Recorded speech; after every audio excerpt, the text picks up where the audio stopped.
Order, and any unauthorized persons are asked to leave the chamber. The time for convening having arrived.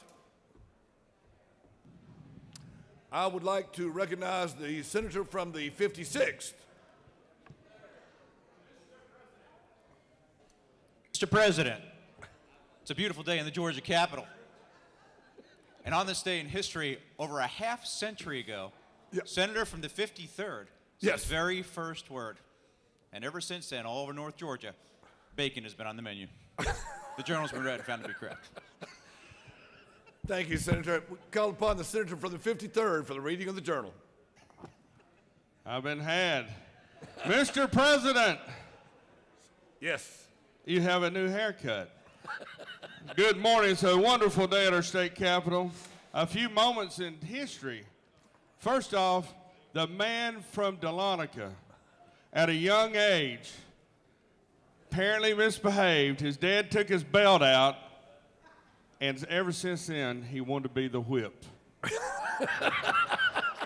Also on this very day, the man from Ocilla wanted me to know that it's National Margarita Day.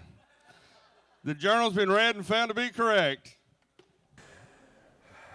Thank you from our distinguished Rules Chair. Is there objection to the dispensing of reading of the journal? Hearing no objection, the reading of the journal is dispensed with. Is there objection to the confirmation of the journal? Hearing none, the journal is confirmed. Senators who have bills or resolutions to introduce, please bring them to the Secretary's desk at this time.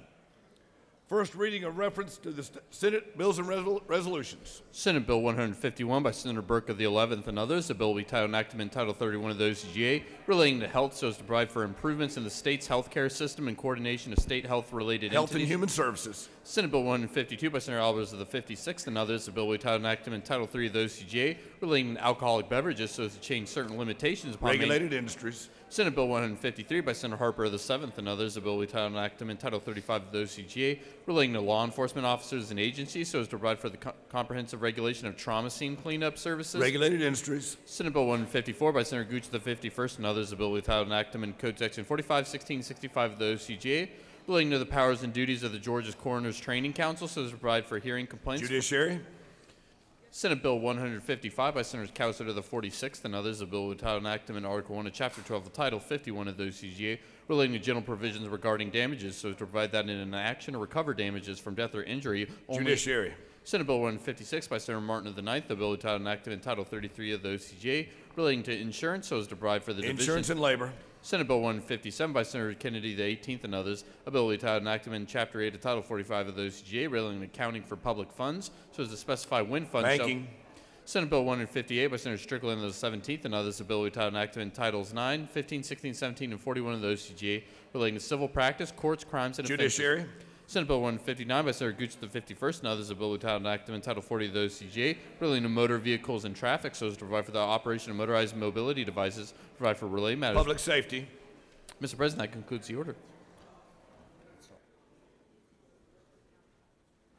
First reading in reference of House bills and resolutions. House Bill 35 by Representative Watson of the 172nd and others, a bill with title enacted in Chapter 8 of Title 48 of the OCGA relating to sales and use taxes so as to create an exemption from state finance. Sales. House Bill 59 by Representative Belton of the 112th and others, a bill with title enacted in Code Section 2250 of the OCGA relating to eligibility education. House Bill 130 by Representative Nix of the 69th and others, a bill with title enacted in Article 1 of Chapter 2 of Title 20 of the OCGA relating to the State Board of Education so as to authorize the Georgia Foundation. Education. House Bill 160 by Representative Dempsey of the 13th and others, a bill with title enacted in Chapter 2 of Title 31 of the OCGA relating to the Department of Community Health so as to reinstate a pilot Health program. and Human Services. House Bill 183 by Representative Harold of the 106th and others, a bill with title enacted in Chapter 5 of Title 48 of the OCGA relating to ad valorem taxation. Finance. House Bill 186 by Representative Steves of the 164th and others, a bill with title enacted in Article 4 of Chapter 7, Title 31 of the OCGA. Health. House Resolution 37 by Representative Taylor of the 9th and others, a resolution creating the Georgia Commission on Freight and Logistics and for other purposes. Transportation. Mr. President, that concludes the order. The Secretary will read reports of standing committees. Mr. President, Senate Committee on Insurance and Labor has had a consideration of the following legislation instructing worth same back to the Senate for recommendation. Senate Bill 56 to pass by substitute. Senate Bill 124 to pass by Senator Jones of the 25th. Mr. President, Senate Committee on Finance has had a consideration of final legislation instructing the same back to the Senate for recommendation. Senate Bill 65 do pass by substitute. Senate Bill 119 do pass. Senate Bill 120 do pass by substitute. Submitted by Senator Hustetler, 52nd. Mr. President, Senate Committee on Higher Education has had a consideration of final legislation instructing the same back to the Senate for recommendation. Senate Bill 91 do pass by substitute. Submitted by Senator Tippins of the 37th. Mr. President, Senate Committee on Science and Technology has had a consideration of final legislation to move the same back to the Senate for recommendation. Senate Bill 115 do pass. Senate Bill 118 do pass. Senate Resolution 133 do pass. Sent by Senator Untum of the 45th. And Mr. President, Senate Committee on Economic Development and Tourism has had a consideration of final legislation instructing the same back to the Senate for recommendation. Senate Bill 45 do pass by substitute. Sent by Senator again of the 47th. Mr. President, that concludes the order. The Secretary will read bills and resolutions for the second time. Senate Bill 15 by Senator Albers of the 56th and others, Keeping Georgia Schools Safe Act. Senate Bill 68 by Senator Sims of the 12th and others, Local School Systems Financial Management Strength and Provisions. Senate Bill 71 by Senator Watson of the 1st and others, Hospital Authority Sales or Lease of a Hospital Provisions Revised. Senate Bill 73 by Senator Harper of the 7th and others, Peace Officers Annuity and Benefit Fund. Fees collected in criminal and quasi-criminal cases prior to adjudication of guilt provide. Senate Bill 80 by Senator Lucas of the 26th and others, Georgia Music Hall of Fame Authority, expired provisions, issuance and review of requests for proposals for a new location, ownership, remove. Senate Bill 107 by Senator Moles of the 53rd and others, state flag, seal, and other symbols, placement of monument in honor of the Honorable Zell Brian Miller upon Capitol grounds of State Capitol Building provide. Senate Resolution 84 by Senator Beach of the 21st, General Assembly, pari-mutuel betting on horse racing provided by law, CA. House Bill 62 by President Cooper of the 43rd and others, Margie's Law and Act. Mr. President, that concludes the order. It is now time for the morning roll call. Are there motions to excuse? Senator from the 15th. Thank you, Mr. President. I ask unanimous consent to excuse the senator from the second business outside the Capitol. Without objection, the senator from the second is excused. Senator from the 17th. Thank you, Mr. President. I ask for unanimous consent to excuse the senator from the 19th for business outside the chamber. Without objection, the senator is excused. Senator from the 13th. Mr. President, I ask unanimous consent to excuse the senator from the 3rd for business outside the Capitol. Without objection, the senator is excused. Senator from the 33rd. Thank you, Mr. President. Good morning. I ask for unanimous consent to excuse the senators from the 40th, the 10th, the 55th, the 38th, and the 6th is the 6th. 6 is here, I'm sorry. No, 6 for business inside. Are you sure, Senator? Yes, sir. Thank you, Mr. President. I think you got your own roll call this morning, don't you? Without objection, those senators in bulk are excused. Oh, I'm sorry. Senator from the 33rd, read that list one more time for us. Oh, yes, sir. 38th, 40th, 10th, 55th, and 6th. Senator from the 11th. Thank you, Mr. President.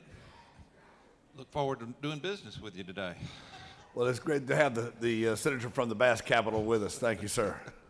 I'd like to ask for unanimous consent to excuse the senator from the 9th, business inside the Capitol. Without objection, the senator from the 9th is excused. Are there any other motions? Here will unlock the machines. Signify your presence by voting the yay switch. Again, we'll unlock the machines.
It is now time for our morning devotional.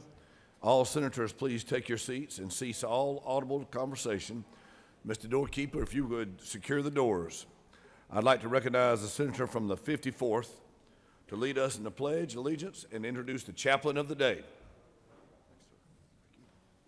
Let's pledge allegiance to the American flag. I pledge allegiance to the flag of the United States of America and to the republic for which it stands, one nation, under God, indivisible, with liberty and justice for all. Now the Georgia flag. I pledge allegiance to the Georgia flag and the principles for which it stands, wisdom, justice, and moderation. Thank you, Mr. President. Good morning, brothers and sisters of the Senate. I just wanted to, I had the honor this morning of bringing Pastor of the Day, and a few years ago I didn't know who Pastor Ben Mock was, but I was invited to come speak to a men's prayer group over in Jasper, and we quickly became friends because I could see in his heart that it was not just a heart for serving a church, but serving a community. And what I've learned about Pastor Mock is he truly is, in his heart and his purpose, a servant leader in Jasper and beyond. It's not only that we should seek the heart of Christ, but also seek to live the heart of Christ. And it truly is an honor that I get to introduce to you the pastor of the day, Pastor Ben Mock.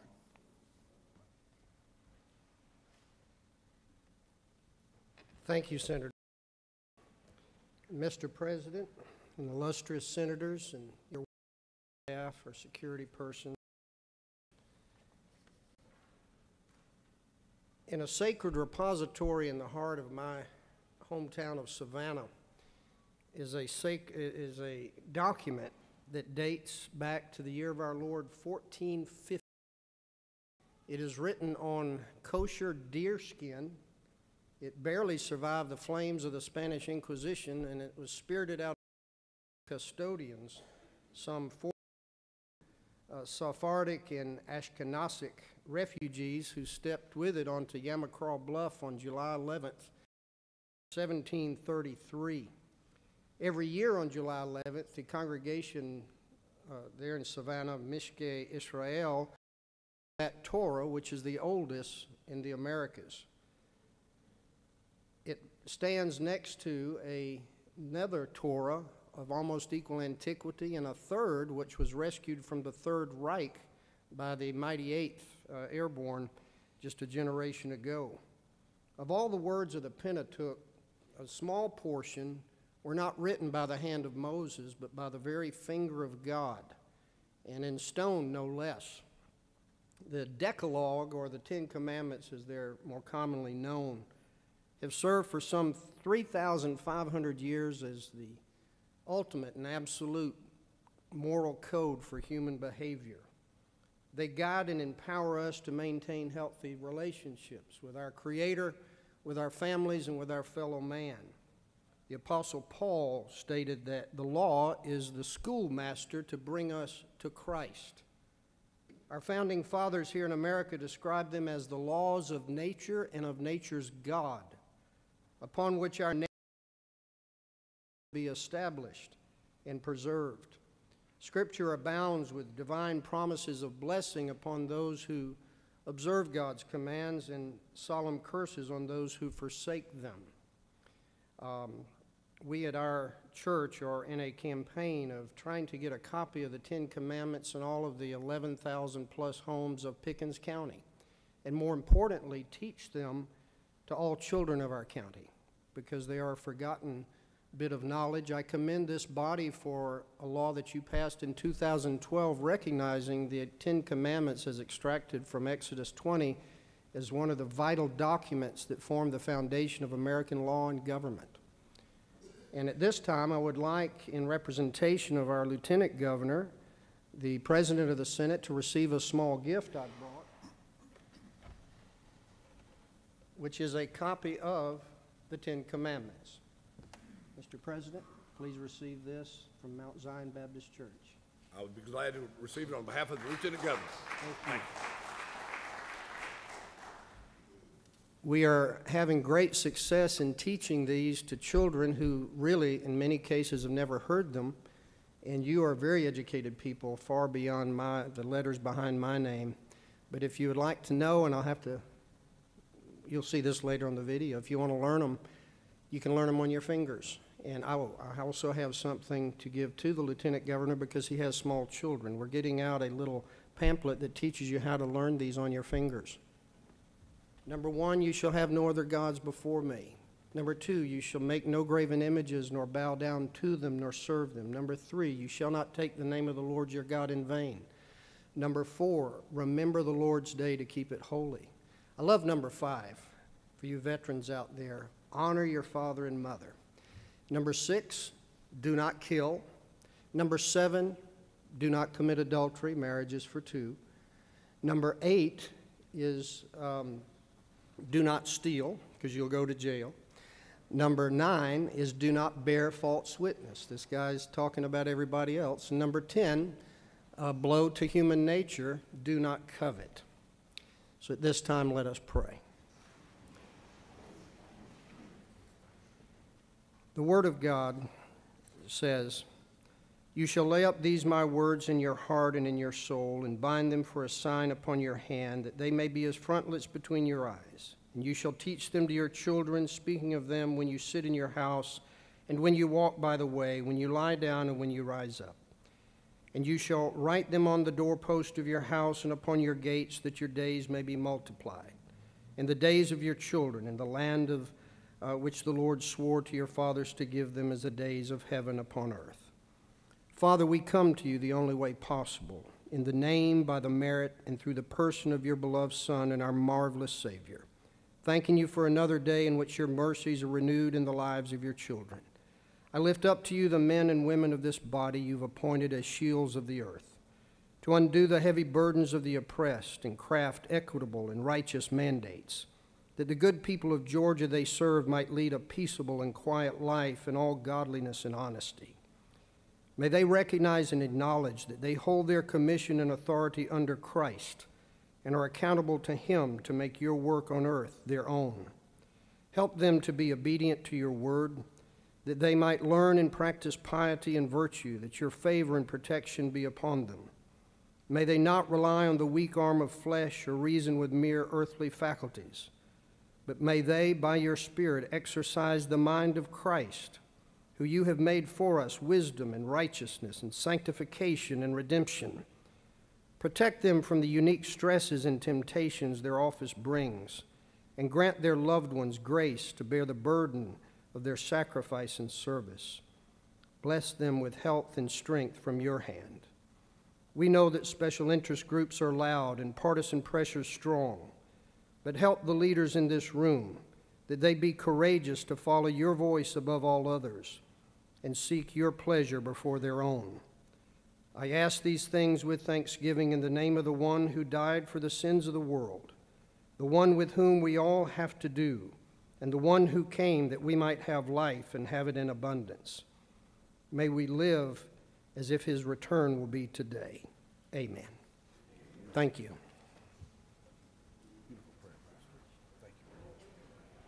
We get a photograph right quick.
Ladies and gentlemen of the Senate, it gives me great pleasure to introduce the senator from the 32nd to present the Doctor of the Day.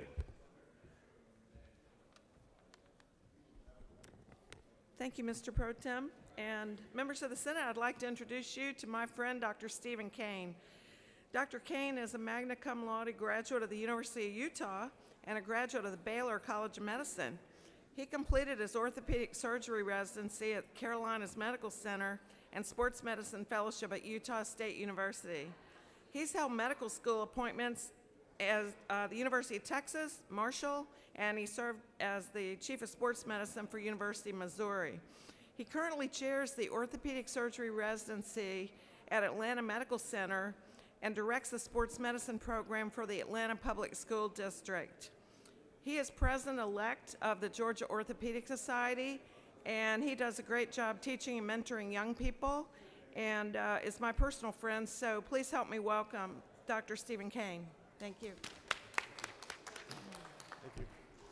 I know I'm always supposed to say a few words, and so this year, my words are going to be directed more towards, as an academic physician teaching the next generation of surgeons, I want to advocate for,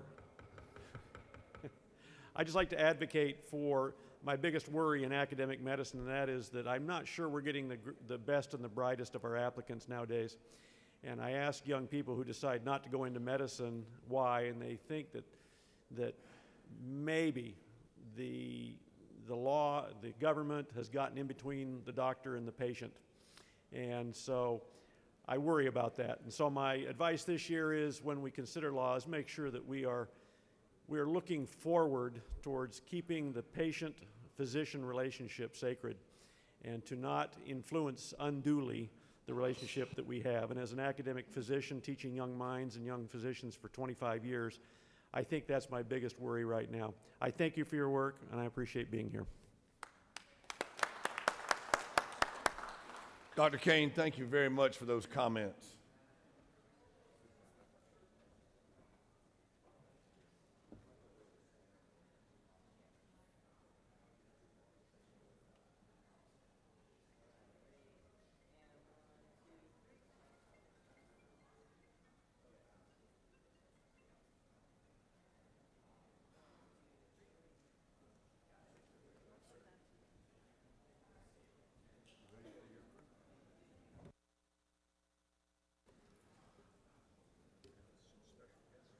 Ladies and gentlemen, we have some special guests to recognize today. Mr. Secretary, if you would read a resolution. Senate Resolution 192 by Senators Miller of the 49th and others. A resolution recognizing and commending Randall K. Moon on his outstanding public service as the Chief of the Oakwood Police Department and for other purposes. Whereas Randy K. Moon has long been recognized by the citizens of the state as an honest and dedicated public servant who strives for excellence in all of his endeavors, whose primary concern has been the welfare and safety of the citizens of Hall County. Whereas Randy has served with honor and distinction with the Oakwood Police Department, and his vision and unyielding commitment to protecting and serving the citizens of Georgia will be sorely missed upon the occasion of his retirement. And whereas it is abundantly fitting and proper that the outstanding accomplishments of this remarkable and distinguished Georgian be appropriately recognized, now therefore be resolved by the Senate that the members of this body recognize and commend Randy K. Moon for his efficient, effective, unselfish, and dedicated public service to the state of Georgia, congratulate him upon the grand occasion of his retirement, and extend the most sincere best wishes for continued health and happiness. That concludes the order. Thank you, Mr. Secretary. It gives me great pleasure to introduce a gentleman who has been very impactful on my community, particularly in South Hall County, but in the entire county of Hall and the surrounding area. Chief Moon has served for nearly 30 years in law enforcement, over 25 years as the chief of the Oakwood Police Department. And if you're not familiar with the little hamlet of Oakwood, you're missing something. It's a great community and with a great sense of pride. He's a man of an unquestioned integrity and dedication to the administration of law enforcement and fair play to all concerned. He served on the advisory board for the Georgia Public Safety Training Center. He's a lifetime member of the Georgia Association of Chief of Police. He's chairman of the control board of the Hall County Multi-Agency Narcotics Squad, and he serves on the Public Safety Advisory Board. But his biggest accomplishment is his wife, Carlene, and his daughter, Brittany, who's here with him today. So I hope y'all give Chief Moon a warm Senate welcome. Thank you very much. Thank you very much. I was told to keep it under about 2 hours, so I will try my best. But I'm honored to be here today. Guys, this is where you guys make the laws and we enforce them. Sometimes we agree with them, sometimes we don't, but the bottom line is when they come out, we enforce them. And I've tried to do that for 34 years. I've tried to be honest and fair and treat people right the way I want to be treated. And for a safe and successful career, I thank God first, and then my family and my friends. And I'm really looking forward to retirement. I think I've been blessed that I've made it through. I've been shot at and stabbed at and cursed at and spit at, and I've survived it all. So, and I'll be glad to meet you out in the hallway if anybody wants to know a little something about Senator Miller here, since he's from my district. But I thank you so. I thank you guys so much. I couldn't pass that up, Senator. I'll take the chair. I'll take it now. But thank you guys so much. It's an honor. I'm humbled, and words can't express how I feel right now. Thank you very much. As you can see why everybody in the community loves him. But I would be remiss also if I didn't mention his other daughter, Jessica, who couldn't be with us here today. And if you legislators will fix the traffic in Atlanta, she can make it next time. Thank y'all. Let's step down right here and get a picture.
As we mentioned earlier, we have a lot of special guests here today. I would like to call upon the good senator from the vast capital of the United States, the senator from the 11th, to introduce our special guest. Oops, beg your pardon. Mr. Secretary, if you read the resolution.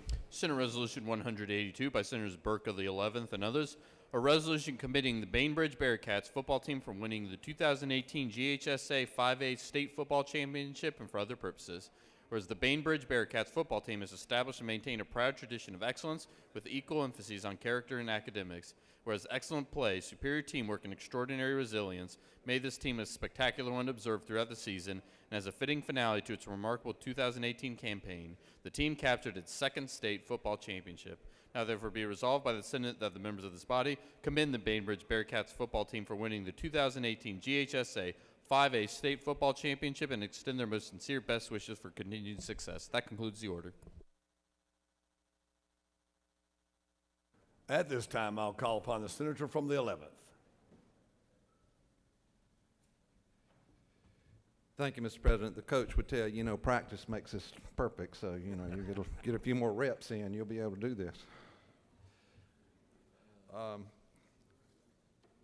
We have a lot of challenges in this body, but we also get to have a little fun, and today is a really great day for me personally. My children were lettermen at Bainbridge High School in tennis. They're still proud of those jackets that look just like these, except they have a tennis racket on them instead of a football. Our community went through amazing devastation in October of last year. Our football team was challenged from the standpoint of just being able to get to practice because the roads were closed, no electricity. Families had to move in with their relatives. It's hard to describe the challenges that were occurring during that stage and also continue to occur. Our football team went from having a losing season to winning the state championship, beating 5 top 10 rated teams in the playoff run. And it made a huge difference to our community from the standpoint of just the stress and emotions that they were going under. That whole community got behind this team, and I'm not one of those that feels like the good Lord gets involved in who wins and loses on Friday, Saturday, or Sunday. But it's just hard for me to think that there wasn't some sort of divine intervention, because this meant so much to our community. So we're here to honor these kids who did make that difference. I want to let Coach Jeff Littleton introduce his players, and I want to thank him personally for his leadership. Tim Cochran's over here, superintendent. The school, the rest of the football players apparently are held up in traffic, or they'd be filling up the gallery, but they'll be honored over in the house in a few minutes. But I want to thank you guys for a warm Senate welcome to Coach Jeff Littleton and the state championship Bainbridge Bearcat football team.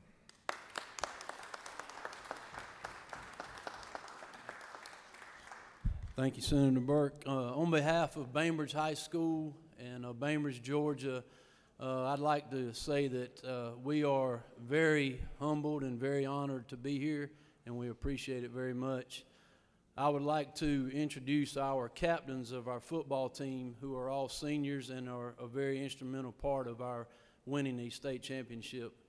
We have Jacob McLaughlin,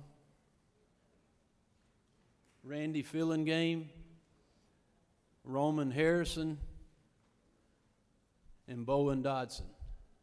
Again, thank you very much.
Does any senator wish to rise on a point of personal privilege?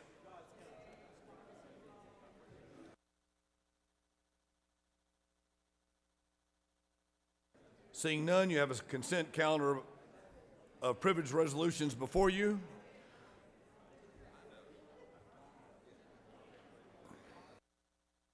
Check that. I'll call on the senator from the 48th for the point of personal privilege.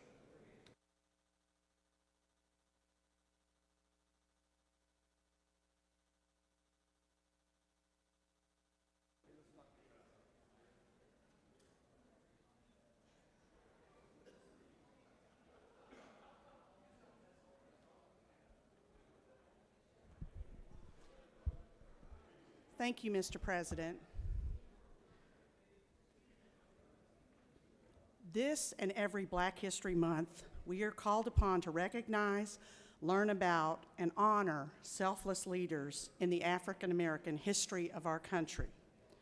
Today I rise to honor a group of such leaders. The Tuskegee Airmen were the first Black aviators in the United States Armed Forces.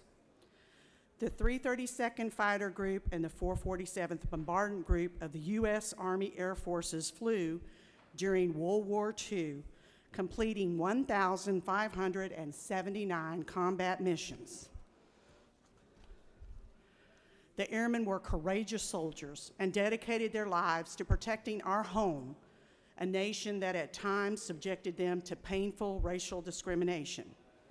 Indeed, the airmen themselves were victims of racial harassment from other units throughout the years they were active in military service. They were excluded from whites-only officers' clubs. Segregationist officers separated the airmen from their white colleagues in training facilities, theaters, and other venues. Critics questioned the airmen's efficacy in the field. Decades later, we remain humbled by the airmen's grace, honored by their service, and thankful for their sacrifice.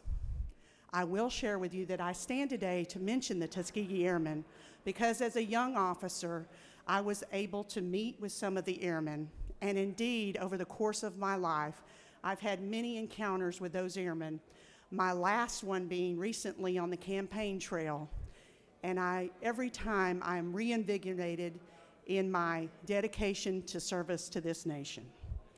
As we remember the service of these warriors, let us remind ourselves that there is work to do. The airmen understood this, and they believed that through abiding service to country and enduring love for one another, we would craft a more perfect union. And indeed, we have been working on that. Let us take after their example and commit ourselves to remedying the ugly shadow of past wrongs. The time is now for us to affirm values of equality, service, and justice. The Tuskegee Airmen would have it no other way. Thank you, Mr. President. I yield the well.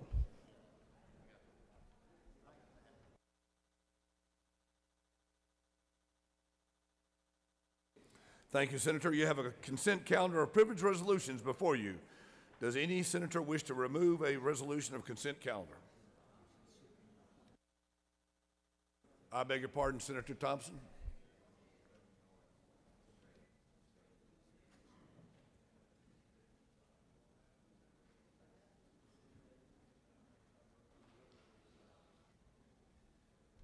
Thank you, Senator. Thank you, Mr. President. I rise today to talk about King Nebuchadnezzar. The king back in biblical times was known as a ruthless ruler. He took control and at will did taxation. He decided what would happen in the land, and pretty much whatever he said was implemented. Just call it fear. Why is that relevant? I feel we got the same thing going on today. It's called the Georgia High School Association. You see, last year we talked about what Georgia High School Association needed to do to properly represent the schools in Georgia. My late friend, John Meadows, and I worked together with them, and we had four requests, of which they said we're happy to commit to. First request, we're not one Georgia, or two Georgias, we're one. And so we have rural Georgia that when they have an appeal, they would come up to Thompson. You see, what about the rest of Georgia? What about those that might be in Atlanta or further north that had to take a full day off with their family and miss school to come down for an appeal? We were committed we'd have a location in the northern to represent the rest of the state. We talked about their trustees and their board. What about diversity? Why do we not have more diversity on that board? Let's represent what Georgia has, ladies and minorities on this board and these trustees, and we are committed that that would happen. We talked about transparency of appeals. Just this last week, I had a county near me that was denied appeal to attend the playoffs. And when their attorney asked for an explanation, they were told, because that was our decision.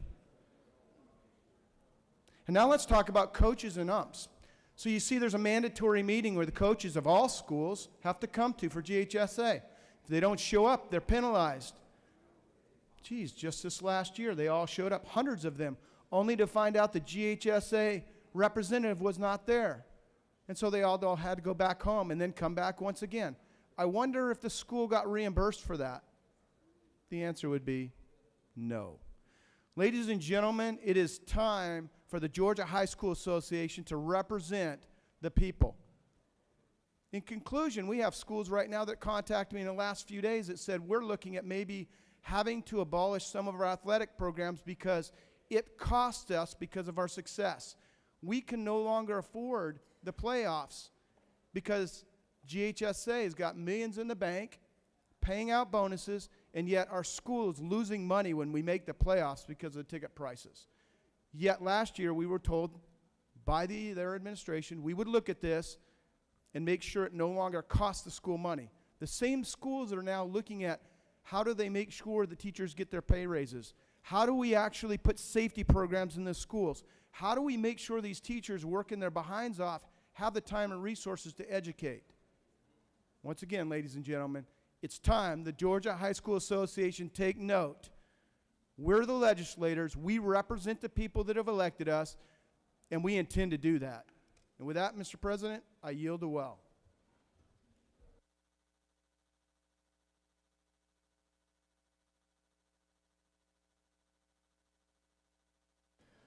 You have a consent calendar of privileged resolutions before you. Does any senator wish to remove a resolution from the consent calendar?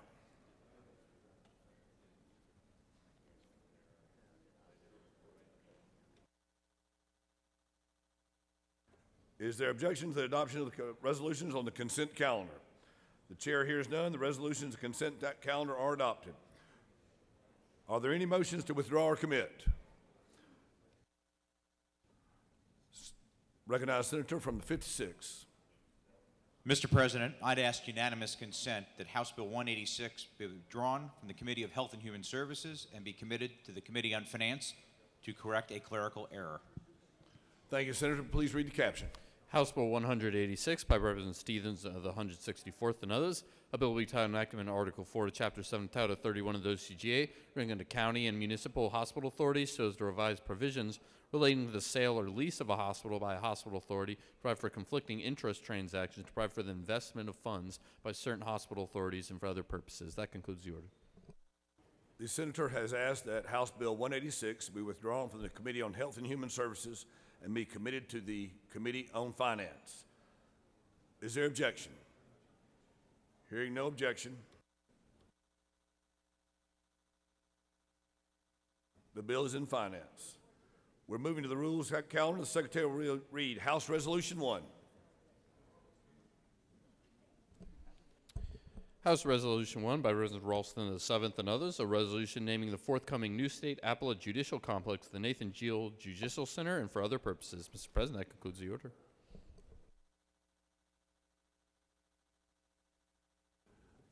I'll recognize the senator from the 53rd.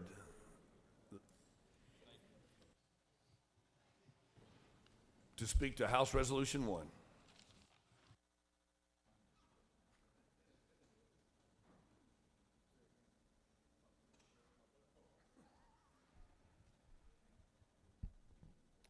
Thank you, Mr. President. Members of the Senate, I'm honored to be before you today for this special bill. House Resolution 1 is a bill that names the new state judicial complex the Nathan Gill Judicial Center. Nathan Gill, former Governor Nathan Gill, undergraduate law degree from Mercer University, served in the U.S. Army at Fort Gordon in Augusta, served his private practice law firm in Gainesville, served as a prosecutor, served as a juvenile judge, served as a state senator, chair of Senate Judiciary, pro tempore of the state Senate, served as a representative from Georgia's 9th Congressional District in the United States House of Representatives, and lastly served as our governor of the great state of Georgia, the 82nd governor. Nathan Gill served us as a Democrat and served us as a Republican. Governor Deal, along with the Georgia legislature, led this state during the national financial difficulties, growing business from local levels with proper legislation and attraction that attracted some of the nation and world's most recognizable companies, helping existing industries grow in this state because of his careful, conservative allocations of funds, including increasing Georgia's rainy day fund by $2.5 billion and maintaining the state's AAA bond rating. Governor Deal led the state to a prosperous economy. His work not only made it possible to create this new judicial complex, but also attracted some remarkable young and qualified individuals to our state judicial benches and justices to serve this state. In addition, Governor Deal has invested in Georgia's transportation system over the years that he was in office, working to keep up and exceeding the people's need to continue to grow our great state. He's also invested greatly in Georgia's children with their educational reform and has set the nation's standard with his criminal justice reform, giving many people a second chance in life. The complex will be complete in 2019, and I can't think of a more deserving name to be dedicated to this building than the man who has dedicated his life to public service and making the creation of this complex possible. So I will and would sincerely appreciate your positive vote on supporting this measure, House Resolution 1. Mr. President, I yield the will. Thank you, Senator. I'd like to call upon the senator from the 20th.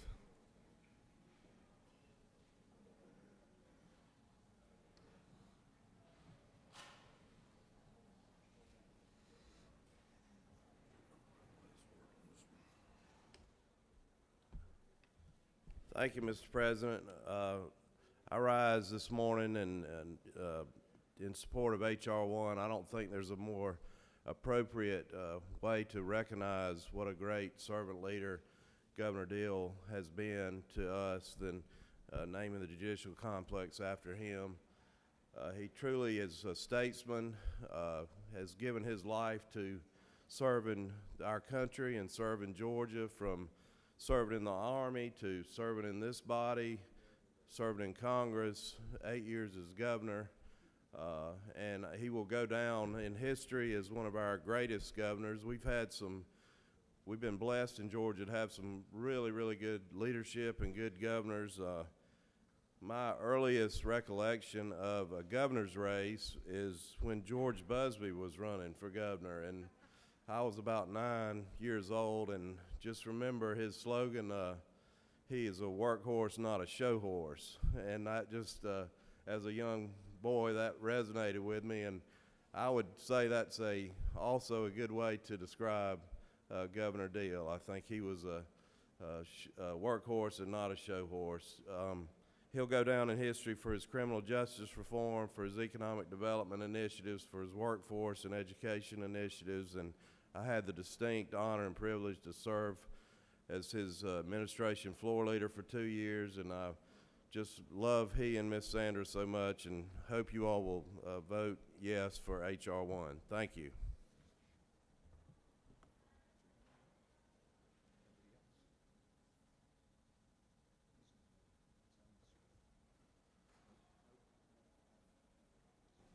Does any other senator wish to speak for or against the resolution?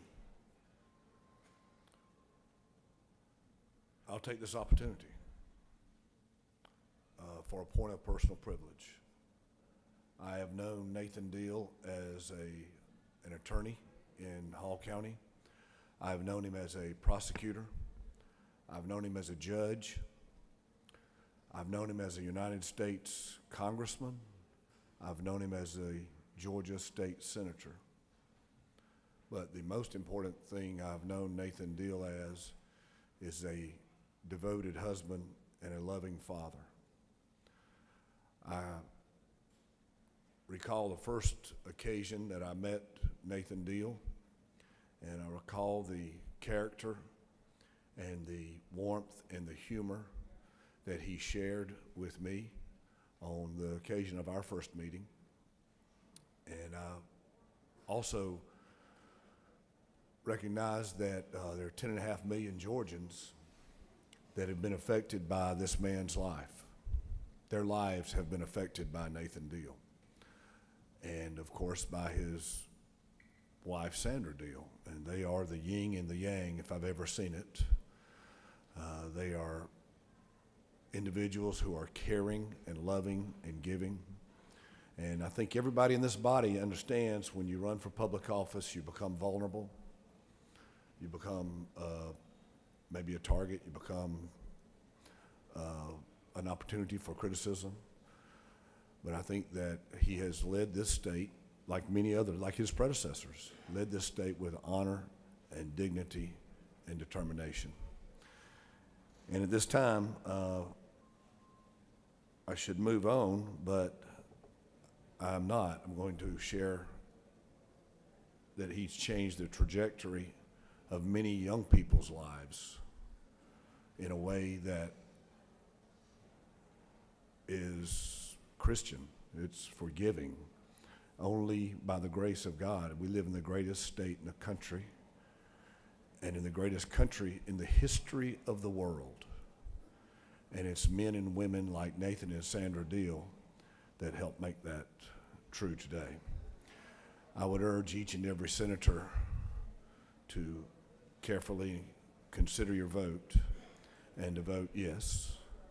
Although I have not always agreed with the governor, I've always believed that he tried to do the right thing for the right reason at the right time. The chair hears no other objections to the agreeing of the report of the committee, which is favorable to the adoption of the resolution. The chair hears none. The report of the committee is agreed to. Shall the main question now be put? Are there any objections? The chair hears none, and the main question is ordered. Shall the resolution now be adopted? The question is on the adoption of the resolution. All those in favor of the resolution will vote the yea switch. Opposed, the nay switch. The secretary will please unlock the machine.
On the adoption of the resolution, the yeas are 39, the nays are 2.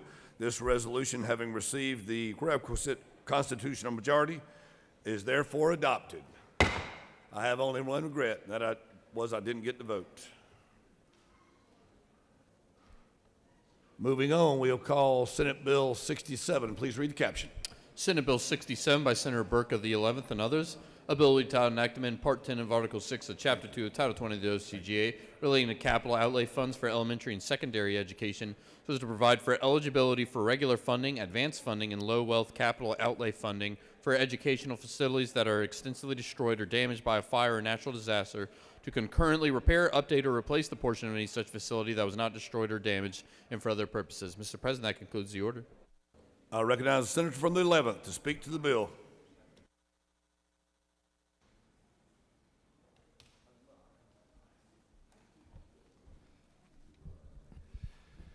Thank you, Mr. President. Before I get started, it's amazing to me how the senator from the 17th can have such a beautiful child. It's just, it floors me every time I see that baby. But then you see her, and we all know where those genes came from. Sorry, Mr. President. Senate Bill 67 addresses the funding gap for local school systems from two very narrowly and distinct scenarios. One is the funding for repairs of damaged school buildings due to natural disasters, and the other is funding for small systems who are consolidating their school buildings. This bill gives the Department of Education a pathway to allow for low-wealth capital outlay designations in these two very narrowly drawn circumstances. Appreciate your favorable consideration, and Mr. President, I'll be open to questions if there are any. There are no questions, Senator. Appreciate favorable consideration of the bill.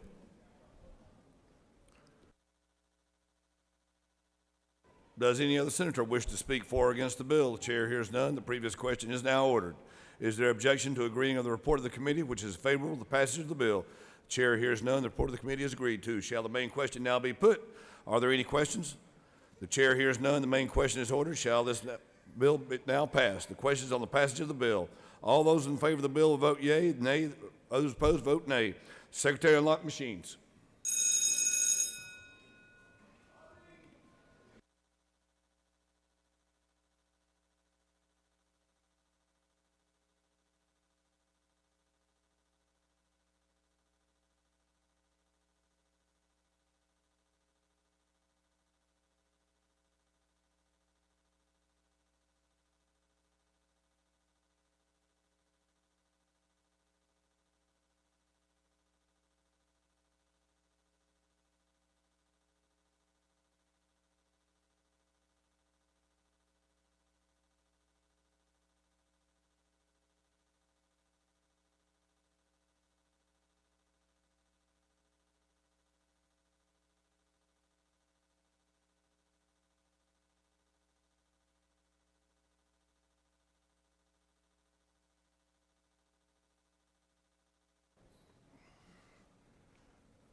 On the passage of the bills, the yeas are 41, the nays are 0. This bill receiving the requisite constitutional majority is therefore passed.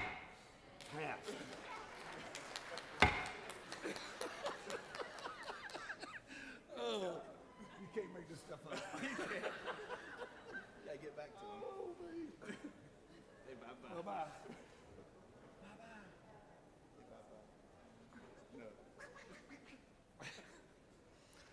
Oh, man.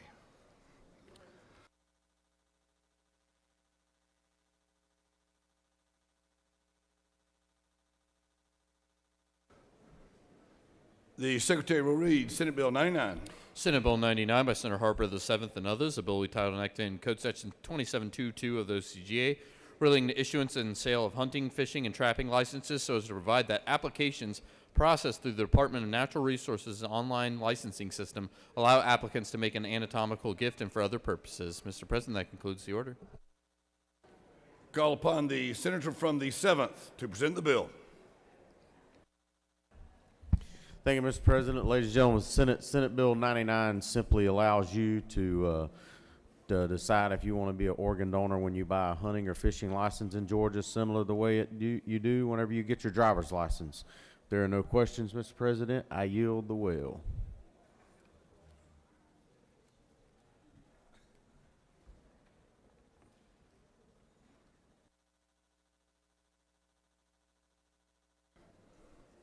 Does any other senator wish to speak for or against the bill?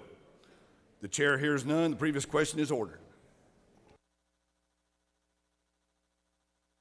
The senator from the 48th would like to speak. Imagine that.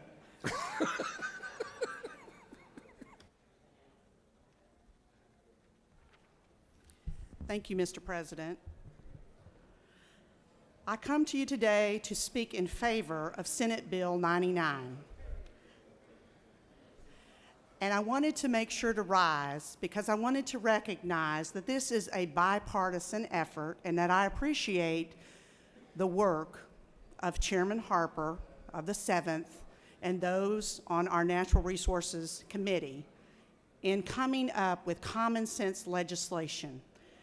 This may seem small, but this is a critical bill. There are people who need to have organ donors, and they wait for a long time to get those organs because they're in short supply. And so if someone wants to donate an organ, let's make it easier for them to do so. We do have a large number of hunters and fishermen in this state, my family included, and this just helps make it easier to save lives. And that indeed is what we're here to do. So it is my honor to support this bill, and I ask that you please pass this bill. Thank you so much. I yield the well. Thank you, Senator.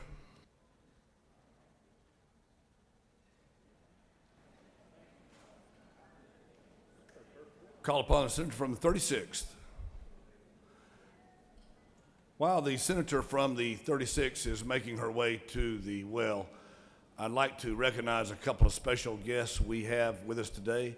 Senator from the 17th, beautiful bride, and their son, Charles Willis.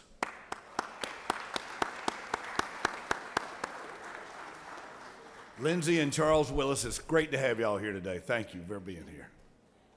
Thank you, Senator. Thank you, Mr. President. Colleagues, I rise in support of this bill, and then to provide a little history. I applaud the author. This is a smart thing to do. I just spent time in the South Lobby with people who are here today with the National Organization of Rare Diseases. And there are heartbreaking stories.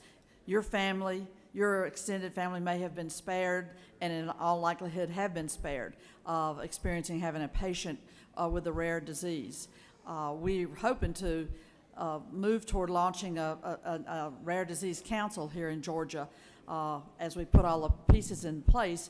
But to the point of the bill of the chairman of Natural Resources, there are countless lives that are impacted by increasing the number of organ donors, and this is one pathway. We used to, and I think should consider, Mr. Chairman, in the future, we used to give an incentive on the driver's license, that when you got your driver's license, if you signed your organ donor, checked your organ donor box, that there was an incentive, there was a reduction in the cost of your driver's license. And Chairman Buddy Childers from Rome had put that in law many years ago. It got stripped down here in recent times, but that's yet another pathway to address the dire need for more organ donors. And as I met with people from the Organization of Rare Diseases, I certainly thought about this bill that we were going to be considering today, and it's an appropriate vote to be taking today, and looking for other ways to expand the organ donation in the state. And you never know until it hits you when that's going to be a loved one of yours, or a dear constituent, a member of your faith community, whose life is saved by organ transplantation. So a good bill. I'm sure we're going to all get on board 100%. Thank you.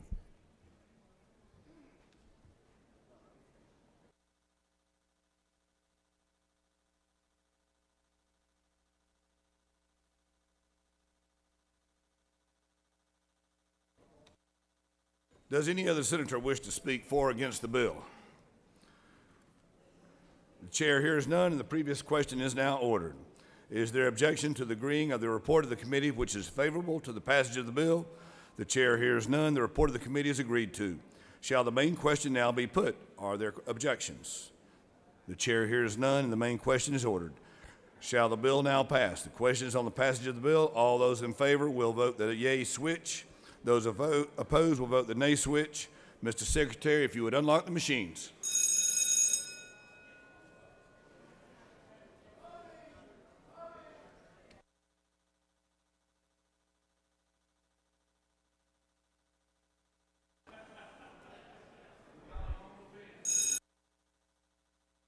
Senator from the 7th is very glad to have the senator from the 48th's help. Drag it across the finish line, baby.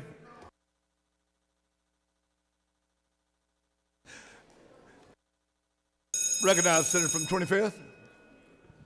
Mr. President, I just want to thank the senator from the 48 to get me off the fence on this bill. So. You know fence sitter. We know better than that.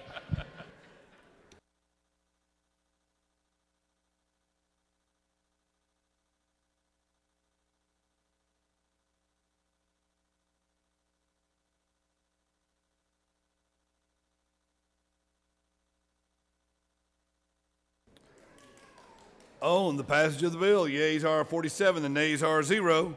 This bill, having received the requisite constitutional majority, is therefore passed.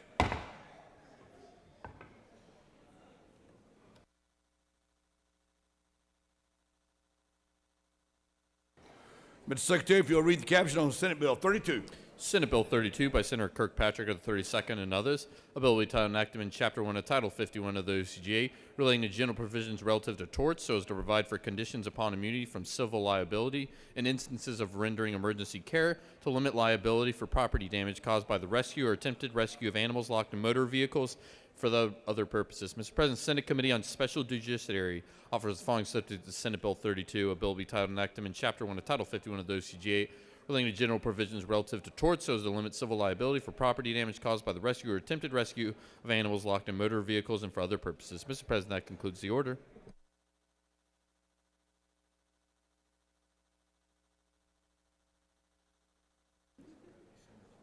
Call upon the senator from the 32nd to speak to the 32nd bill.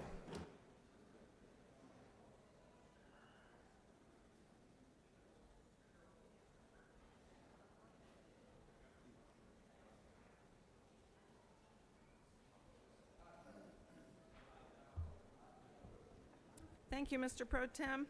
Members of the Senate, I bring to you Senate Bill 32, the Hot Car Animal Bill.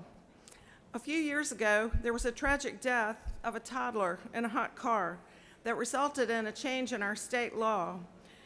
This was the Good Samaritan law, and the bill that was passed in 2015 protects people who break a window to rescue an individual. In the process of serving on the Service Animal Study Committee this summer, we realized that there was no similar protection for people who rescue an animal in distress from a hot car. This bill simply extends Good Samaritan protection to a person who, in good faith, rescues an incapacitated or endangered animal in distress from a hot car. The difference between this code section and subsection and the previous law regarding children is that this bill also requires the rescuer to call 911 and to wait for the first responders to arrive. This should address concerns about people who might break a window to kidnap an animal or some other nefarious purpose. It also addresses the variability in response time around the state by our very busy first responders. This issue comes up every summer because the temperature on the outside of the car is very different than the inside of the car, even with the windows cracked. And there are several animal deaths every year related to hot cars. This bill clarifies the issue in our law, and we hope that people will use good judgment by treating an animal in distress the same way they would a person. I look forward to Georgia's joining the other 14 states that have extended this Good Samaritan protection. I'm happy to answer questions, and I ask for your favorable consideration.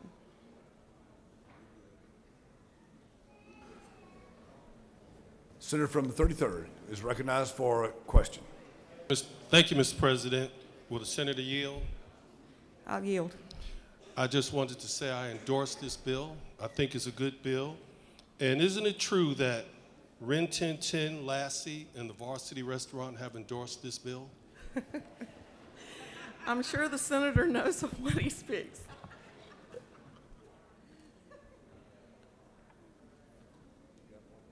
Okay.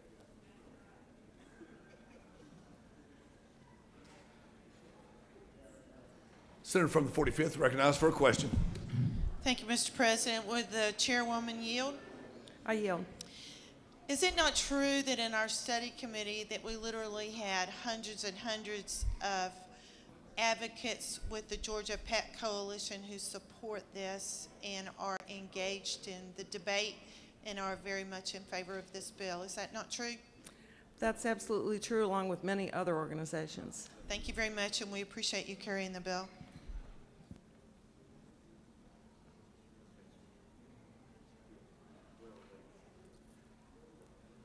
No further questions, Senator. Thank you. I yield.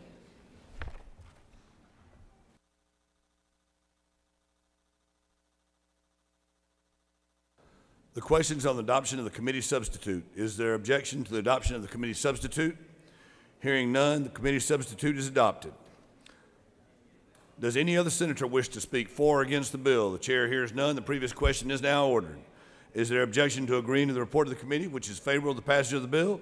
The chair hears none. The report of the committee is agreed to. Shall the main question now be put? Are there any objections? The chair hears none. The main question is ordered. Shall the bill pass by substitute? The question is on the passage of the bill by substitute. All those in favor of the bill will vote yea. Those opposed, nay. The secretary will unlock the machines.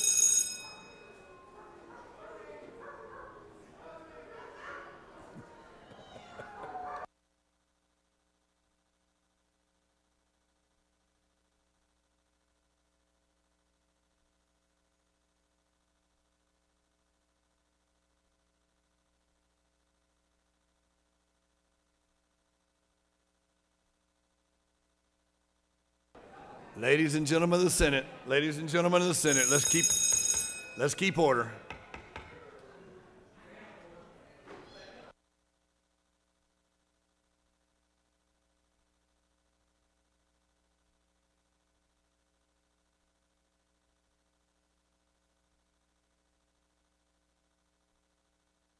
During this interim, I'd like to recognize my good friend, Donald Schmidt. So let's give a warm Senate welcome for Donald Schmidt.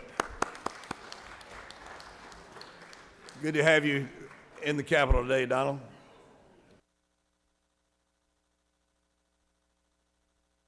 On the passage of the bill, the yeas are 43, the nays are 4. This bill, having received the requisite constitutional majority, is therefore passed by substitute. Ladies and gentlemen of the Senate, we find ourselves in a position that we will stand at ease for about 10 minutes to get the budget on the desks.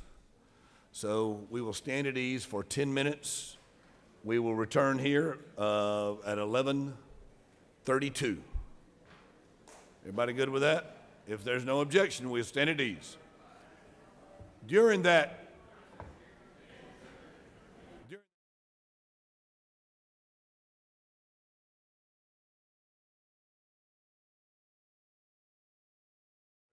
the gallery. Thank you, Mr. President. I want to recognize the state championship Bainbridge Bearcats. They arrived, and I want y'all to stand up and give them a Senate welcome. Woo!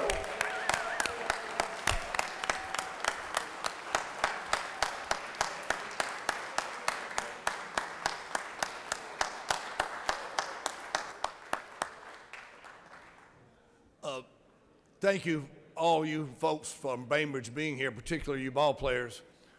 I hate it that many of you missed very eloquent comments by the senator, your senator, the senator from the 11th, regarding your contribution to your community.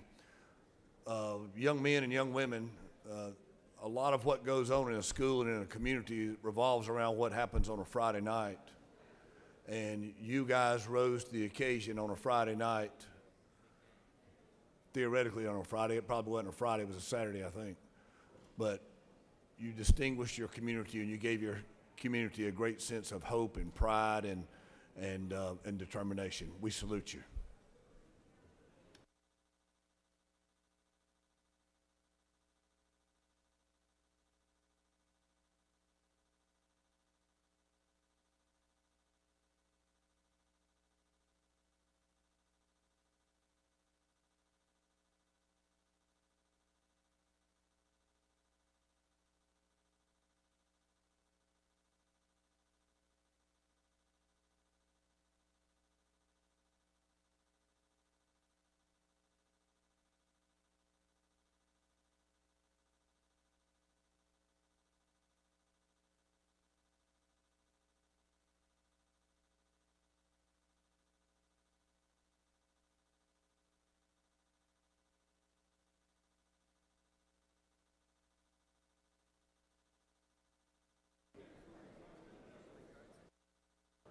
I'd like to call upon the senator from the 1st to recognize some special guests.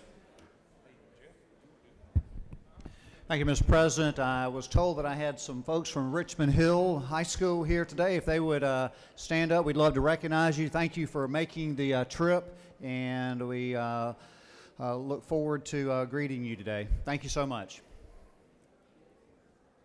Thank you, Senator, for welcoming the good folks from Richmond Hill.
The Senate will come to order.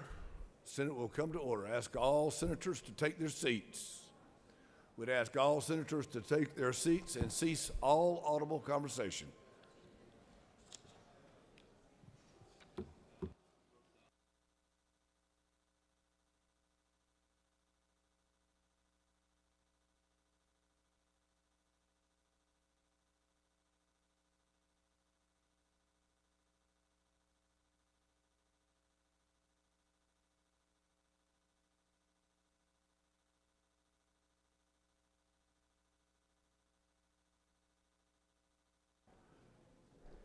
The Senate will come to order. At this time, I'll call upon the senator from the 4th for a motion.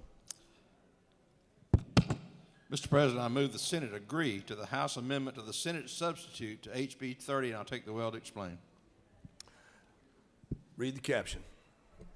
House Bill 30 by Representative Ralston the 7th and others, a bill we title an act amend and act making and providing appropriations for the state fiscal year beginning July 1st, 2018 and ending June 30th, 2019, known as the General Appropriations Act and for other purposes.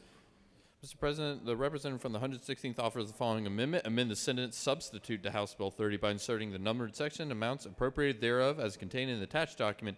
House Bill 30 Senate substitute as amended by the House in lieu of the corresponding numbered section amounts appropriated therefore as contained in the Senate substitute, which are hereby stricken and for other purposes. Mr. President, that concludes the order. Senator from the 4th is recognized. Thank you very much, Mr. President. Ladies and gentlemen of the Senate, I bring you the Conference Committee report on the amended budget for FY 2019, House Bill 30. On your desk are two documents. One is the original Senate budget that we passed just yesterday, day before yesterday, I think it was. And so the way this works is that is the budget that we are passing for the amended budget, with the exceptions that are contained in the second document on your desk, and that is the amendment by the House. And this amendment contains the agreements that we have made that are changes from the Senate document that's in green. So without a conference committee, we've agreed, this is the way we've been doing the amended budget, speeds up the process, helps the House get through this process so they can, in about a week, send us the 20 budget. So this whole thing is going to move pretty fast from here on. So what I'm going to do for you right now is to basically cover the change document, and then I'll be glad to answer any questions. I'm going to see if I can arrange everything here.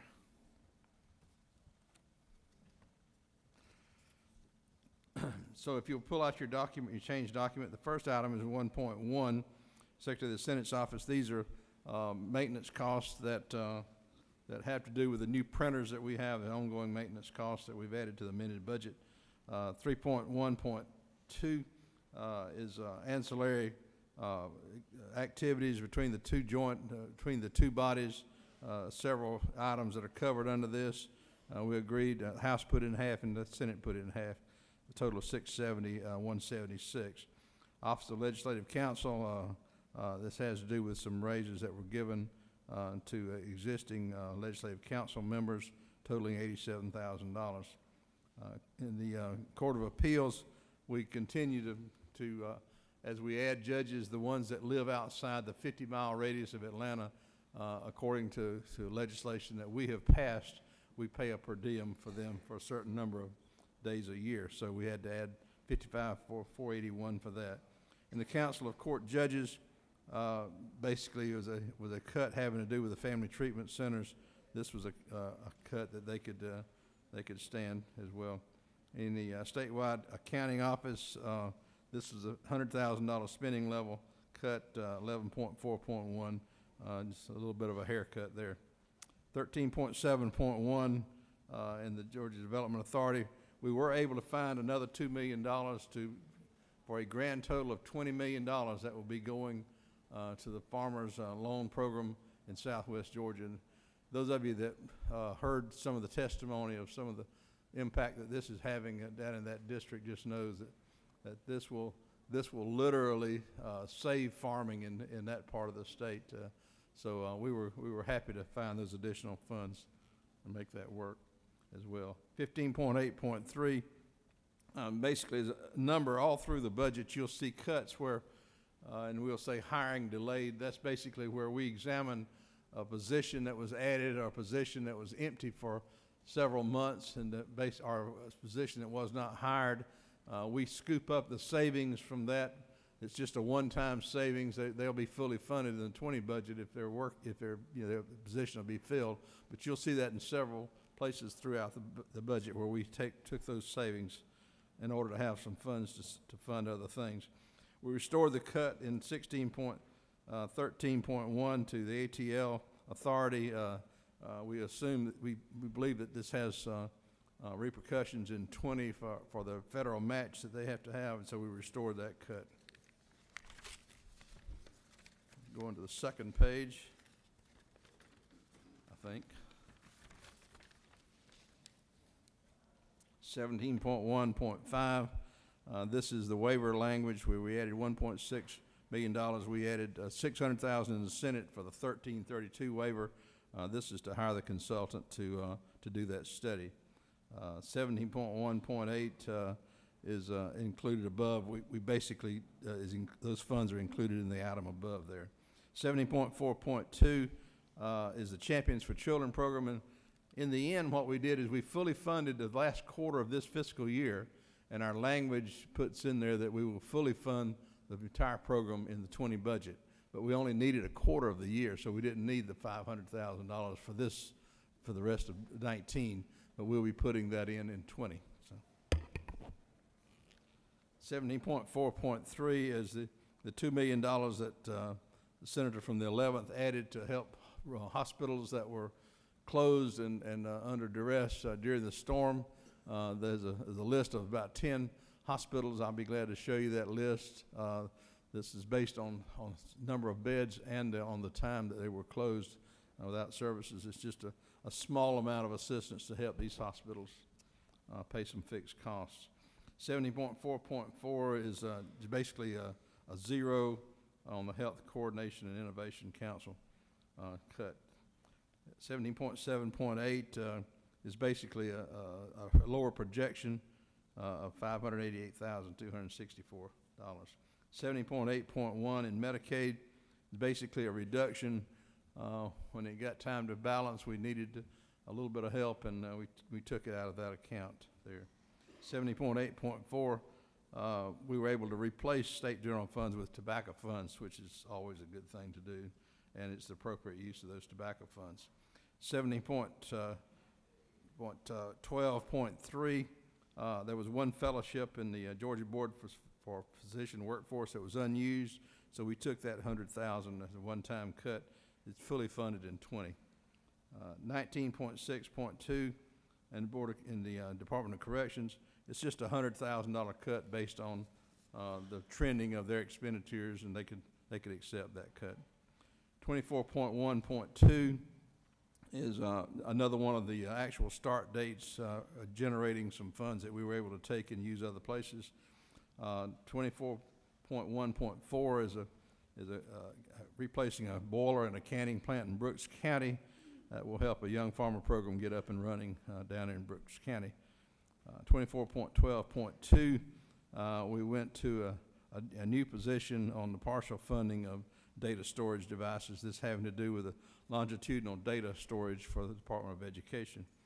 24.13.1 is residential treatment. We eliminated that cut, went to no cut at all at zero. 24.24.2 was the generators for the School for the Blind and the Deaf. It turned out that it was a lot bigger project than it first appeared, and the $1 million was a previous ask in the bond program a couple of years ago that turned out to be the correct figure, and we agreed to the House position there.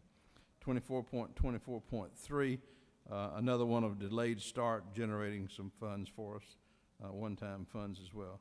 24.25.2 is a Senate ad of coding labs for middle schools in high poverty or rural school districts, some $500,000. That was an ad by the Senate, by the Education Subcommittee, and we were able to hold that position, and the House went along with us. 27.7.3 was excess funding of $600,000 that we found that the department was not going to need for those programs, so we were able to take those funds and use them somewhere else.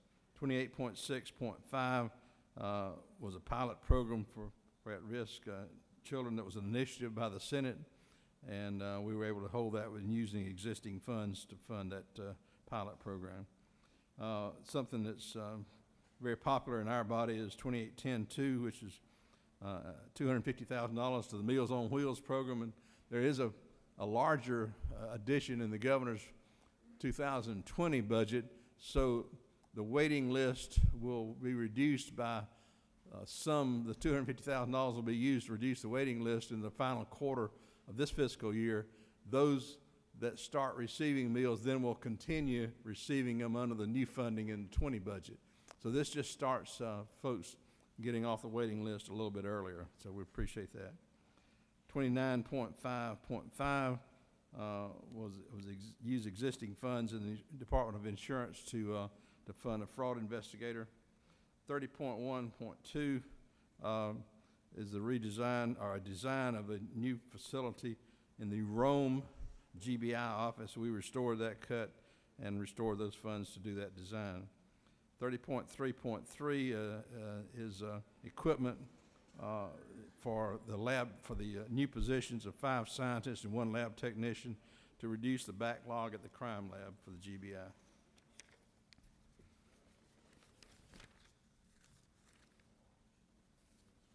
$30.4.4 is a Senate initiative.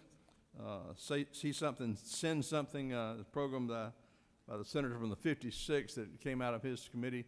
These funds will ensure that that app, which we hope will be used in schools for kids to spot danger signals and to send a message on that, this assures the anonymity, and that we found that was an important feature for them to use it. They wanted to be anonymous, so that's what these funds will ensure, that anonymity is ensured.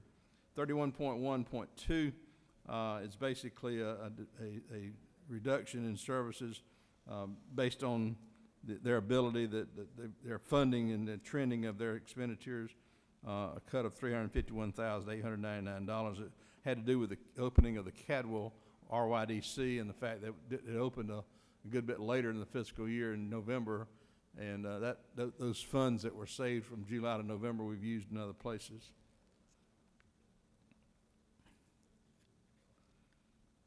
The other cut, the 31.4.2, is basically a reduction based on spending trends.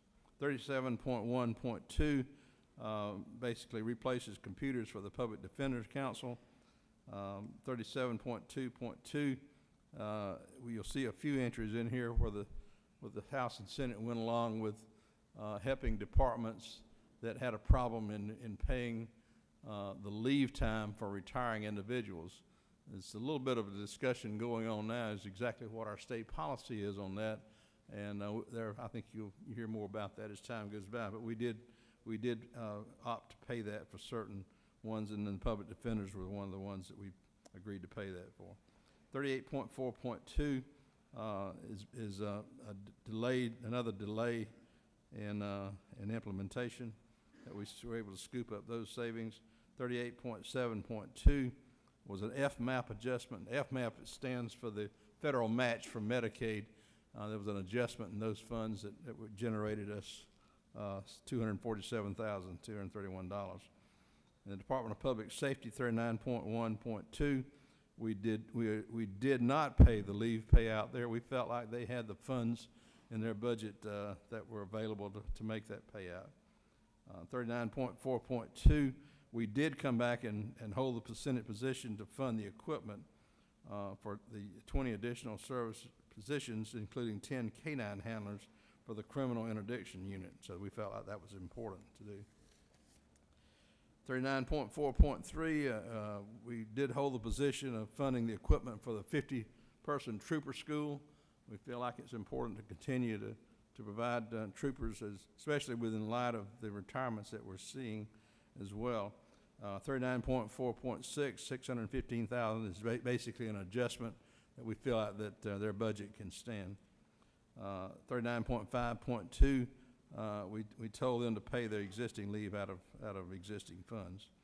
In Public Service Commission, we went back to the House position on funds for staff retention, so they receive $130,149. Under University System, 41.1.1, basically start date delays generated those $300,675. Same thing on 41.3. That start date was delayed. That generated that $148,000. 41.3.2. Unfortunately, we've reached the point where security for our youth camps like FFA and 4-H is all of a sudden a reality that we, I guess, never really saw coming through all the years. But that's the world we live in now. And so, what these funds will do will be to pay for these camps to hire local law enforcement to serve as security when there are kids. And when you think about it, you've got a large group of kids in an isolated place. I mean, what could go wrong there? I mean, there are all kinds of things. So that's the world we live in now. And so these funds will be used for security for the 4-H camps, $180,000. 4119.1 is another one of the start date delays that generated $133,000. The Forest Land Protection Grant was cut slightly by a couple of $1 million to go to some other places. This doesn't mean that a community won't get reimbursed. It just means that if they have more applications between now and the end of June, that those applications will flow over into the coming year and get funded then.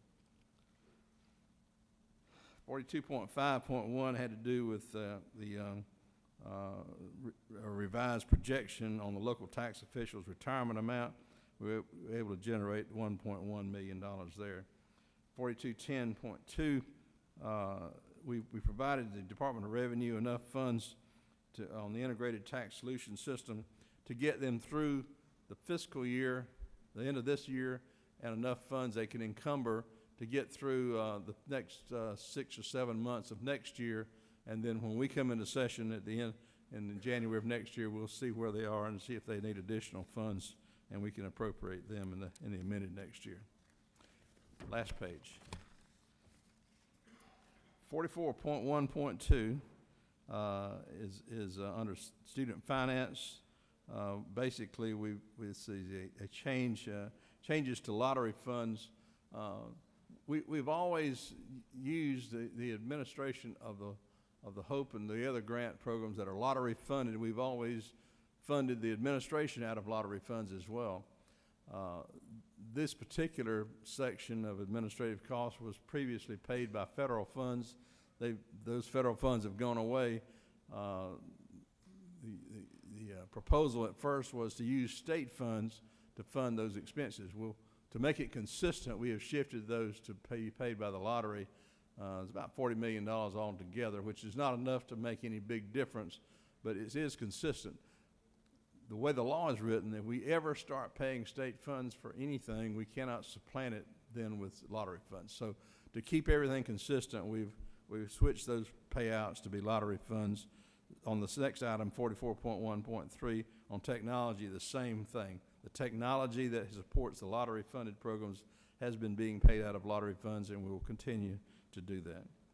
Under dual enrollment, we came up with another formula, another way to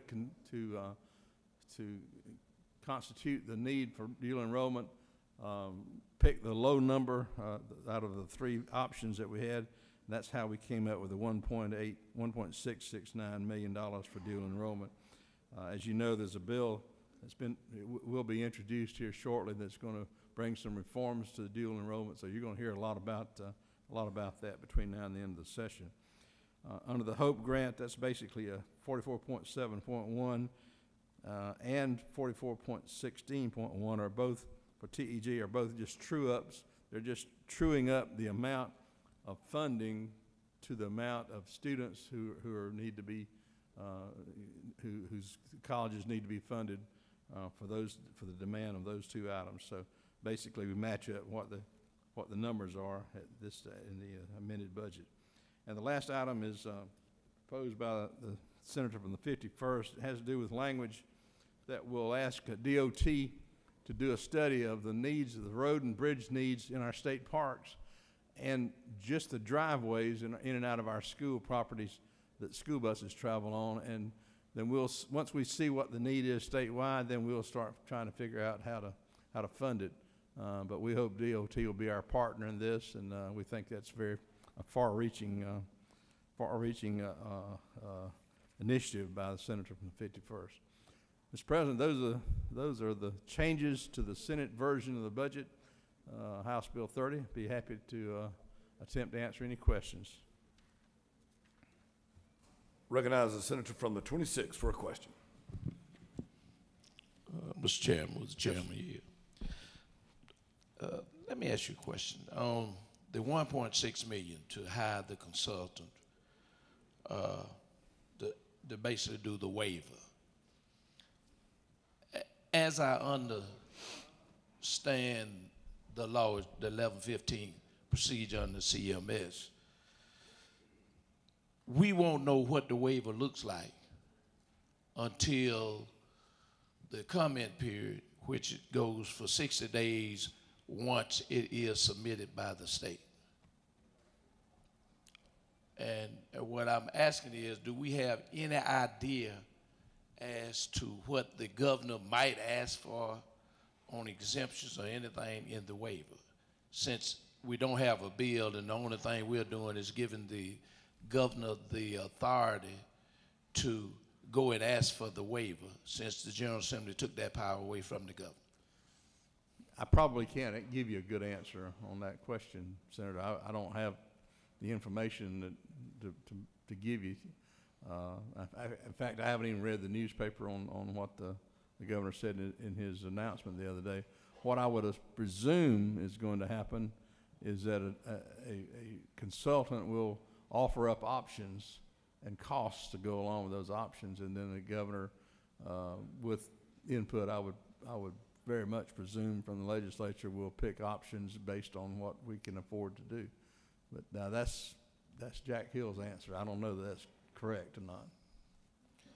Further parliamentary, do you think that there will be any discussion or conversation, since we are doing the rural hospital tax credit, which is going up to $100 million, and whether or not they will take that under consideration, since this is a local state income tax credit, not a federal, by using that money and then matching it. And I think our match with Medicaid is like $66 to $1. Right. Being able to take that money and give these rural hospitals who have gotten the money through the tax credit, give them 2.5 times that money to go to their hospitals, and the rest could be taken and used in rural Georgia to deal with healthcare shortages.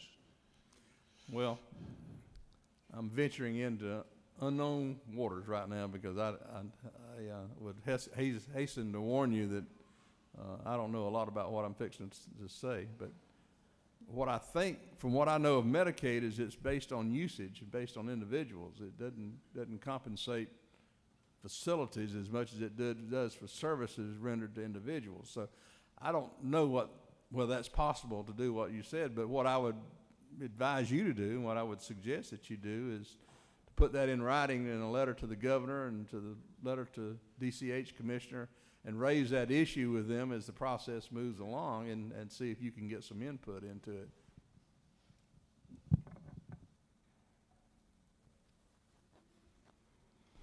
Call upon the senator for the 15th for a question.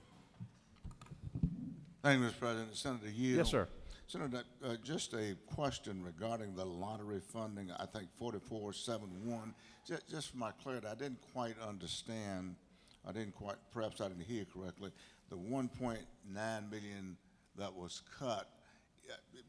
Is our law regarding the HOPE funds, should the HOPE lottery program be self-sustaining, or do we supplement it, or how does that work? Well, it's all matched to the number of students who are eligible to receive the HOPE grant. We predicted, our student finance predicts that number, and we budgeted in the general budget. Then we true up those numbers in the amended budget. How many students actually continue to receive the Hope Scholarship? We lose some who fail, or who fail to attain the grade average to continue. We picked up others, but generally that number will come down the later in the year. So they miss their projections, which is not unusual. That's what the amended budget does. It trues up the numbers that are consistent with the amount of usage that was there by students. Senator, further yield. Sure. I just want to commend you for the $20 million to help those hurricane victims and the farmers in those areas, yes. And some of those are my constituents as well. So I thank you for that, and your good work on the budget. Thank you, sir. Chair calls upon the senator from the 36th for a question. Thank you, Mr. This is Senator Yield. Yes, ma'am. Thanks for all the hard work you do, burning the candle at both ends to come up with make these tough budget decisions, Mr. Chairman. You're greatly appreciated. I'm not sure I'm going to be able to find the number, but you will know it by heart. The addressing Meals on Wheels, right, and that there was monies put in this supplemental. $250,000. $250,000, and you made the statement that this will carry over to next year for that same new crowd that's covered by this $250,000. Will extend it into the big budget to address the waiting list. What's the latest information that they gave the budget committee on waiting list, the numbers on the waiting list for Meals on Wheels, since that reaches into absolutely every I'll district? get that number. I don't remember. It was considerable. I just don't remember what that number was. But there is a sizable addition in the 20 budget, in the governor's proposal in the 20 budget.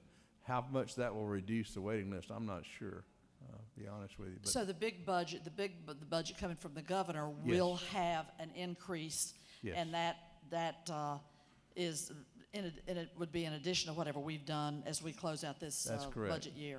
That's correct. Because I think there's broad concern that those eligible for Meals on Wheels, that we really roll up our sleeves and find the muscle power to be sure that that food is coming into the homes of these needy seniors. The subcommittee chairs can give you that information. They presented it. I just don't remember what they said. Absolutely. Thank you so much. Yeah.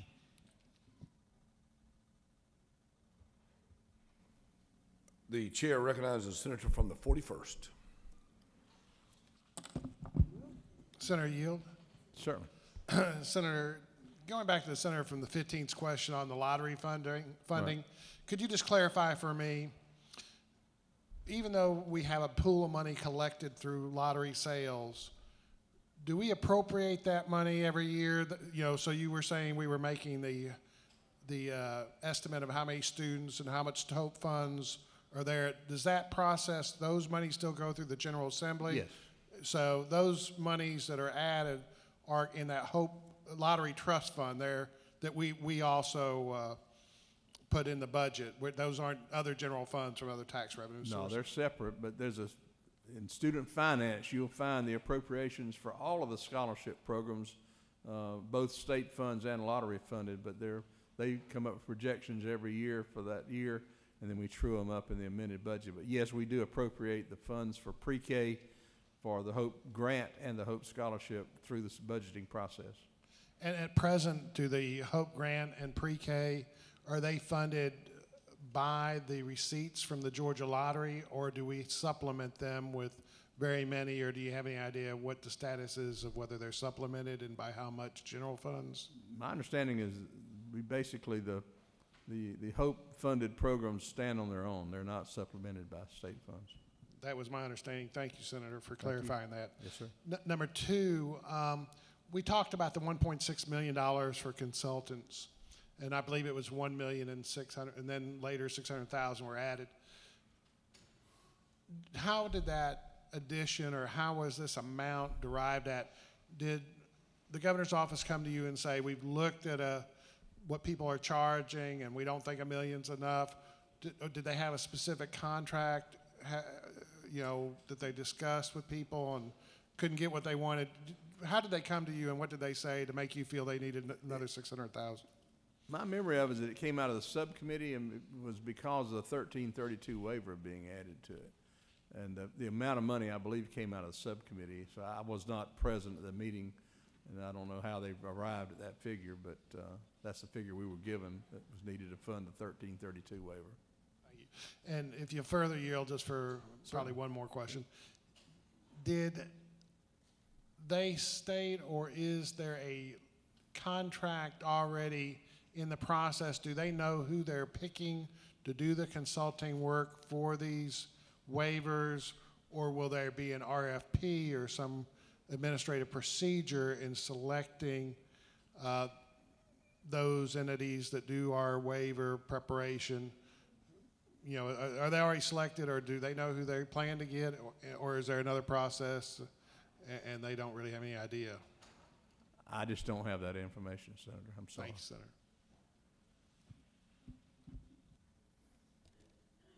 Turn the caution light on. I don't know what that means, but are there any? I may need to watch my answers. I don't know.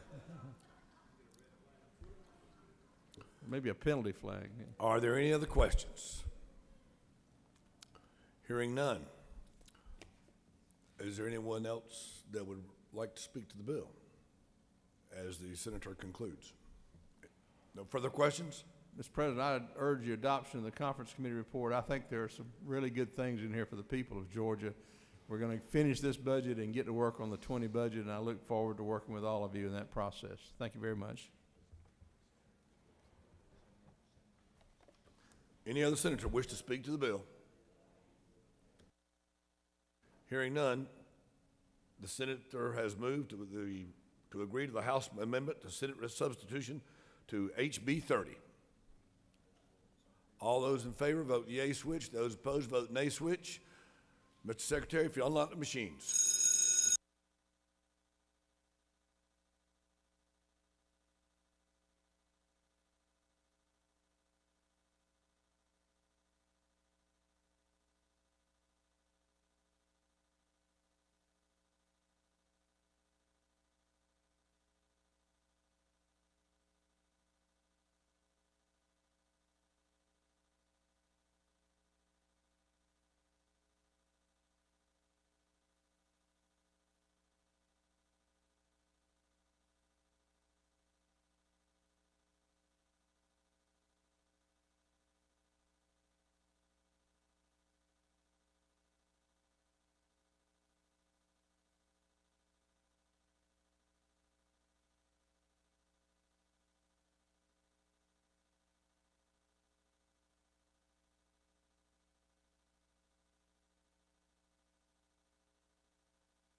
The yeas are 48, the nays are 0. The Senate has agreed with House Amendment 30. Recognize the senator from the 4th. Mr. President, I ask for unanimous consent that the Senate immediately transmit HB 30 to the House. Is there objection? Hearing no objection, the bill is immediately transmitted, pardon me. I recognize the majority leader for a motion. Mr. President, I move that the Senate stand adjourned until 10 o'clock on Monday, February 25th. The majority leader has moved that the Senate stand adjourned. All those in favor? Beg your pardon, read the announcements. Rules will meet upon adjournment in 450 of the Capitol. Regulated Industries and Utilities Dealer Franchise Agreement Review Subcommittee will meet at 1 p.m. in 450 of the Capitol. That concludes the order.